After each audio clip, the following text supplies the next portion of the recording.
In 2006, the video game Scratches was released. This has made a lot of people very happy and been widely considered a good move. And despite the diminishing popularity of point-and-click adventure games, and spooky ones in particular, Scratches has remained a cult icon of horror at large to this day. For good reason, too. It was a masterclass in atmosphere and, dare I say, vibe that many, if not most, games struggle to keep up with. So for many years, fans of the game have eagerly awaited some kind of follow-up project. And while they did get the short game Serena, it didn't fully scratch the same itch. But eventually, Asylum was announced, with a release date of 2013. And here we are. 2013 at last. The game came out last week, just over 19 years since Scratch's release. Let's take a look. In Asylum, we take the role of an unnamed protagonist who is journeying to the foreboding and seemingly abandoned Hanwell Mental Institute in an attempt to piece together the fragmented and traumatic memories he sustained during his stay there many years ago. And as is so often the case, the horrors begin immediately. We find out that the asylum is not as abandoned as we thought, because it's full of people trying to fucking gentrify our horrific torture building. They're gonna try and turn it into like a nice place where people are actually helped and shit. Or at least that's the implication. I know exactly what our protagonist is feeling at this moment. My old high school or secondary school got turned into high-end flats. You're telling me the classroom in which I realized I'd never achieve my childhood dreams is now someone's goddamn family room? There's probably some kid in there playing Fortnite and being actively haunted by the ghost of my innocence right now. Unbelievable. Anyway, yes, the asylum, after a period of being genuinely abandoned, is being reopened and refurbished, and tonight is the last night we can ever explore it before it is changed forever. And that's the game. I appreciate that it's not a story of, oh, there are scary people or ghosts in this scary abandoned building, oh dear, and instead it's about people trying to get a pretty mundane job done, while you, the player, are the weird guy poking around. And while this is how the game opens, I personally experienced something a little different. Because for me, it immediately loaded into the save file I had from the 2020 demo of the game, which was a little confusing. I don't think they were counting on me still having this save file, especially since they removed the demo from Steam a little while before the full release. However, it did seem that I could seamlessly continue playing from that point, so who knows, maybe it was planned. But I started fresh, anyway. And as was expected, the moment-to-moment gameplay and exploration of Asylum is very reminiscent of Scratches. The details in the environments are wonderful and eloquently described, and the off-putting stillness of everything returns as well. Especially when you step outside and see this oddly still forest. Crikey. But at least the ocean is there, that's nice. Talking about the ocean, sometimes when you're walking around inspecting things, your character will say some frankly deranged, tortured poet-style shit. One moment you'll be looking out at the landscape through a murky window and he'll go from, "This window provides a nice view of the water," to, "We will one day return to the accursed waves," or something to that effect. I see a lot of myself in this guy. And one last thing on the geography of this place, we're really isolated, much like we were in Scratches and like 70% of all horror settings ever. The asylum is far removed from the rest of civilization, being nestled in deep woods, flanked by a treacherous cliff on one end and a looming mountain on the other. We unfortunately never get to see the top of the mountain, so as of now, there has been no mention of peak. But this physical isolation plays less of a role than I thought it would. If anything, through the story of inbound construction workers and the general reopening of the asylum, we feel quite connected to the outside world. Where the unease in the game comes from is instead in the ever-present race against time that the game is implying. It manages this in quite a cool way. We're told that the morning is our cutoff point for exploration, and whenever we make significant progress, the game shifts forward by an hour. A similar thing was done in Scratches, but it's much more of a thing here. Although this tie between time and game progress means some of the hours are substantially shorter than some others. I, for one, blame daylight savings. Something you do quite a lot of in the game is talk to people, and by talk to people I mean bother them while they try to work. Most events and objectives and people you meet pop up in your little notebook as dialogue options, not dissimilar to games like LA Noire. The most merciful thing in the world, I think, is the ability of this small notebook to correlate all of my thoughts and objectives. There's quite a lot of information thrown at you in the game, and this little fella is very helpful. You can be very thorough when using it to talk to people as well, as you can bring up basically any topic to any of the characters you meet. Though, a lot of the time, if it's not a relevant character to your line of questioning, they hit you with some variation of, "Stop talking to me about that, please leave me alone." When I played, I did notice that there were some dialogue audios missing, but that's because at least some of the voice acting and all of the player characters' voice acting was redone in the weeks leading up to the game's release. Yeah, weeks. You can't really tell though, the voice work is really nice. Plus they've already patched in a lot of the missing audio since I played. There is something quite funny you can do with the dialogue system. You can show people any of the key items you've picked up and they'll usually have something bespoke to say about it. And usually it's like, "Oh, why do you have that?" Look at this piece of glass. Oh, that's nice. Despite not actually being part of the reconstruction effort, we're trusted to walk around this place that's in an incredible state of disrepair on the stipulation that we behave ourselves. Naturally, the first key item we pick up is a knife. Granted, it's a letter opener, which isn't super dangerous, but it is the counter to that pesky pen which beats most other blades. While exploring, we begin to piece together parts of our past, and we discover that we were part of the ominous-sounding Group E. Not to be confused with those people that follow musicians around and try to... yeah. Group E was a therapy group made up of various patients who, towards the end of the asylum's previous operation, were at the center of some grim event that led to its initial closure. A grim event that nobody seems to be willing to talk about. I'm starting to think there's something spooky afoot. Close enough. Some of the notes you stumble across while piecing together the story are brutally detailed, as you would expect from notes left behind by psychiatrists and clinical psychologists. I recall discovering firsthand in real life the stark tonal difference between a GP or mental health nurse and a psychiatrist. The GP and nurse were incredibly warm and patient and allowed me to speak freely about what I thought was wrong with me, and they did their best to comfort me along the way. Then I met the psychiatrist. Now, he didn't exactly say this, but the general vibe was, "Spare me your story. I've had my henchmen comb your mind. I know what you are." And then he gave me a life-changing diagnosis and told me to leave, all in the span of like 4 minutes. And it turns out he was bang on correct. The guy that clearly didn't give a shit about me beyond being his 2:15 p.m. appointment has positively impacted my life more than any other medical professional. Is that a normal experience? I have no idea. It certainly wasn't the experience of the folks in Asylum, whose medical professionals seem to have done quite a poor job. In fact, do you want to know just how freaking crazy the patients and staff here were? They decided to do Minecraft IRL. And just like many of its kind, the Hanwell survival multiplayer project ended in several irreparably damaged careers and a series of extreme yet well-founded allegations. I appreciate that they made most, if not all, of the Doctor characters pretty bad people. There's one that is very much morally better than the others, but even then, that Doctor is almost entirely self-interested. I like that. It's fucked up.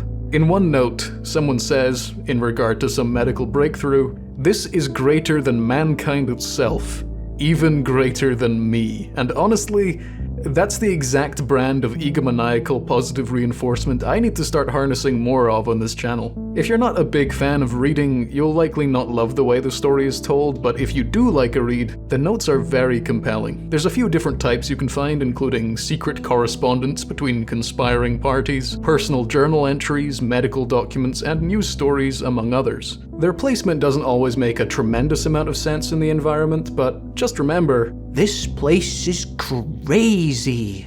If they wanted to make a game about a normal, nice place, they would have just called it Asylum. Now, as much as I'd love to talk more about the story and what's actually going on, that kind of is the biggest part of the game, and I don't want to spoil more than I have to. So the rest of the video may feel a little unfocused, but that's because I'm trying to keep things vague. Some of the areas are super ominous. The Tunnel of the Damned having that red fog was horrible, even if there was nobody in there at the time. Nothing quite matched the basement in Scratches yet, though. That was very special. Oh, never mind. Some of the rooms look like Silent Hill boss rooms as well. Check this one out. This looks like the kind of room in which you'd fight the personification of James Sunderland's penchant for the snooze button. In general, there's a lot of macabre scenery going on, which really aids the archaic medical institute vibe. I always love seeing the weird and brutal devices they used to just probe into people's brains with. It's like they were nostalgic for medieval torture. I have no idea if any of these horrible things ever actually helped anyone, but you'd be surprised what tools can save a life. And I, for one, am glad they managed to characterize the setting so well through stuff like that, and without using any of the really scary shit like bones and skeletons and such. No. Talking about medical horror, check out this horrid thing. There are few things more off-putting than a human head on an animal body, and mixing that with the whole medical theme is grim. Of all the things that could prove useful inside this place, paint wasn't one of them. Alright, Jesus. At one point, I come over to a man's cell and torment him until he decides to break the glass panel on the door, and somehow, he's the bad guy in this equation. We have to use an item to calm him down, and the first thing we bring out to try is a pair of wire cutters. We are the scariest thing in this whole place. Every so often I come across a document like this, and it makes me desperately want to be graded on things such as interest in topics and sense of humor. That being said, I don't trust any of you to grade me in such a way, and any comments that copy this format will be frowned upon. Not that I've got a bad attitude or judgment, that is. There's a morgue you can find, and in it there's a puzzle to do, but more interestingly, there's a log of the bodies stored there. Bram Stoker and Mary Shelley both ended up here. This is unrelated, but I've always thought that Bram Stoker sounds like some kind of 1700s British industrial device, and Mary Shelley sounds like an affable crab. This is just one of the many examples in Asylum where the developers included pretty on-the-nose references to other bits of media, especially those that directly inspired the game. And it wears those inspirations proudly, especially when it comes to 70s and 80s horror movies. I will say that sometimes the more jokey references can hurt the tone of the game a little, but this is an issue that's in a tremendous amount of contemporary media, and none of it goes as far to damage the atmosphere as things like Visage had with its very egregious examples. Personally, I prefer my references a little more subtle, but to each their own. There are, of course, a lot of references to scratches, especially when talking to the Dr. Miller character. He's voiced by the same guy that did Jerry in Scratches, and the game enjoys poking the fourth wall a bit with that. Holy shit, we found the candles! Because of the general disrepair of the asylum, it's hard to place what year the game takes place in. It may be stated outright in one of the notes, but I never clocked it. I'd guess it's in the mid-70s at earliest because I believe there's a mention of an MRI scanner, but it'd be really funny if the whole game took place in, like, 2018. I don't think we can rule out that possibility. The game's menu is cool. It takes the form of this book, which tracks a load of things, and a lot of the settings and menu options are in character for the game, which is a fun little detail. My favorite part is this little diagnosis, which changes depending on what you've done in the game. I'm not sure how it works exactly, but I think it's a sort of achievement tracker, although I prefer to think of it like a Metal Gear Solid codename. Diagnosis. Doberman. As the game progresses and the clock moves forward, there's a subtle tone shift that I enjoyed very much. While initially the game seems to be about the horrors of medical malpractice and the inhumane treatment of society's most vulnerable, which itself is a wonderful setup for a horror game, what it adds on top of that and ultimately turns into is just as good, if not better, in my opinion. While I knew that there were certain inspirations behind this game, I did not expect it to lean into them as much as it did. Scratches had a similar thing going on, but it refrained from fully committing to them, and I expected this to be the same. I understand that I'm speaking incredibly vaguely right now, but that's for good reason. Just know that the story is wonderfully paced and full of very interesting developments. And for those wondering, and if this game is anything to go by, it takes around 3 hours for the human mind to go from, I'm going to quietly take a look around, to, I will perform surgery on a corpse. And it takes around 5 or 6 hours to go from, don't worry, I won't touch anything important, to, I will perform surgery on my own brain. It's a bit like that song about margaritas. Sometimes I think I can hear the protagonist's voice actor slip into what sounds like an Australian accent. I believe the actor is English, but an Englishman doing an American accent can sound Australian. Oh, Anwell, we need to cure this patient. Did you try the brain stabber? Some of the other characters' designs have a Fallout 1 and 2 feel to them. And by some characters, I mean specifically Lenny. The rest look more or less normal. But there's definitely something suspicious about Julia's eyes, though. I can't quite put my finger on it. This is what carefully extracting a tissue sample looks like, by the way. It also turns out that brain tissue samples look shockingly like those images we use to sneak messages past colorblind people. Some of the other visuals are pretty grisly. There's one flashback in particular which was quite something. I mean, this guy is running in the corridors. That's just not on. Talking about corridors, sometimes when you move from one area to another, the version that is previewed, for lack of a better term, during the transition is not the same as the final reality. I don't know if that's due to a developer oversight or if it's a reflection of our character's psychosis, but it definitely felt like the latter, especially in examples like this. I mean, the layout of the asylum itself is quite maddening, which I appreciate. Spiraling staircases, endless hallways, and impossible to access doors feel like they'd invite some level of paranoia. Or at least that's what I choose to believe is going on. There's a nice set of rooms where you can see the art that the patients have made during their stay. I like these glimpses into therapies that don't involve beating people and leaving them in Silent Hill basements. Mental illness be damned, my boy can sculpt. I really appreciate that the mentally ill people in the game are not the villains, like, at all. They're all painted in a very sympathetic light. There is the high-risk inmate character who poses something of a threat, but he's just another victim of poor care. He's someone who is clearly shown to have very specific sensory needs that are not being accommodated for in the slightest. Plus, again, it's hard to paint the mentally ill people as the villains when there's a brain-stabbing device. Throughout the game, I found myself doing something I adore, and that is writing notes on paper in real life. I so rarely have to do that anymore. Most games don't really require it. But a lot of the puzzles here require you to juggle a fair bit of information, and only so much is saved in your in-game notepad. And fun fact, I spent a full 20 minutes searching my flat for some kind of notebook to write in, and what I ended up finding were a bunch of old, used ones from a few years ago. And these bastards contain the full scripts for the first, 3 years of this channel, if not more. Mark my words, one day these will be worth at least 3 minutes of flame in the communal fire. At the end of Asylum, I'd played 9 hours according to Steam, but in reality it was probably closer to 7. I often write these scripts in part as I play the games, so that tends to inflate the time a little. In the end, I missed 2 documents in the whole game, a letter and a patient record, but I also missed a lot of conversations apparently. People tended to move around and disappear a lot as the hours moved on, so they must have some pretty sneaky dialogue in there that I missed. And I wasn't skimming over stuff or rushing through the game, so that did surprise me.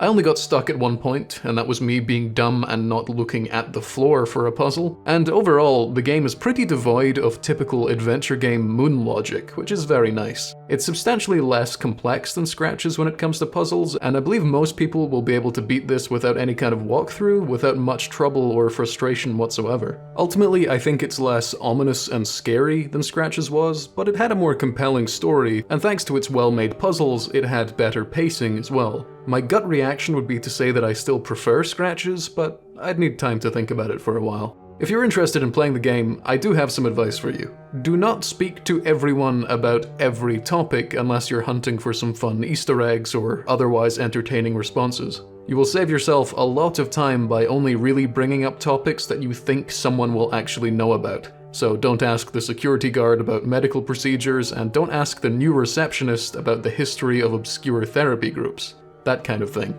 In fact, the conversations only really give you necessary information a handful of times, but it's still worth discussing things in depth for story and world-building purposes. The writing is excellent basically across the entire game, so you won't be wasting your time. Though I do have one gripe. There are 2 major characters in the game called Dr. Hanwell and Dr. Hawthorne. These names are too similar. I'm a weak-minded child, I get confused. Then you throw our character, John Asylum, into the mix, and it's all a little too much. Also, in the spirit of fairness, I have some other criticisms for the game. Sometimes the hallways have a few too many spots to stop at while you're moving around, especially given there's often not much to see there, and that can make the very necessary backtracking a little tedious at times. When interacting with a puzzle item, you have to scroll through the items one by one, which is kind of funny, but I do wish we could just select them from the notepad. Some people won't like the almost retro use of pre-rendered scenes, but I think it captures a certain feeling of old-school adventures which this game is very much trying to emulate and largely succeeds at. The music is quite a lot more subtle than both Scratch's and even its own older demos, and personally I love quite prominent music. If music be the food of horror, crank that shit, babe, but I can also see the argument for more subtlety. And then there's the quite aged elephant in the room regarding how long the game took to come out. Does it feel like a game that's been in development for what, minimum 15 years? No. But to be fair, I have no idea what a 15-year development game would actually look like. So was it worth the wait? For me, I've had a lot of other stuff going on, and I haven't really been, actively waiting for it, so it's not really up to me to decide that. There are people who supported the game on Kickstarter over a decade ago, and I reckon they'd be the people to ask. The whole development of the game is a video in its own right, but for now, all that matters to me is that it's finally out. It's certainly not a game for everyone, but that goes for the entire point-and-click genre. It was definitely the same with Scratch's, despite it being so widely loved. And Asylum was very much for me. I loved it. At some point down the line, I will likely speak more analytically about the game, especially regarding some of its influences and spoiling it entirely in the process, but for now, I just wanted to get a review out and encourage anyone who may be interested to buy it and play it. It's a great time. Now, if you get the chance to play the game, please look out for the asbestos reference. I know it's in there somewhere. I need it. And before I finish the video, I want to show you all something. I'm not usually one to pick on negative Steam reviews, I'm not that insecure about the things I like, but this one did crack me up. This guy bought the game day one, and was among the first to review it, so I can only assume he was following it at some level, and he was shocked to find out that it was a point-and-click game. It's in the trailer, it's on the store page, it's in the tags, it's in all of the promotional material. How's he managed that? Oh, and I've not managed to fit this in anywhere else, so I'll cap off the video with this. Asylum? I hardly know him.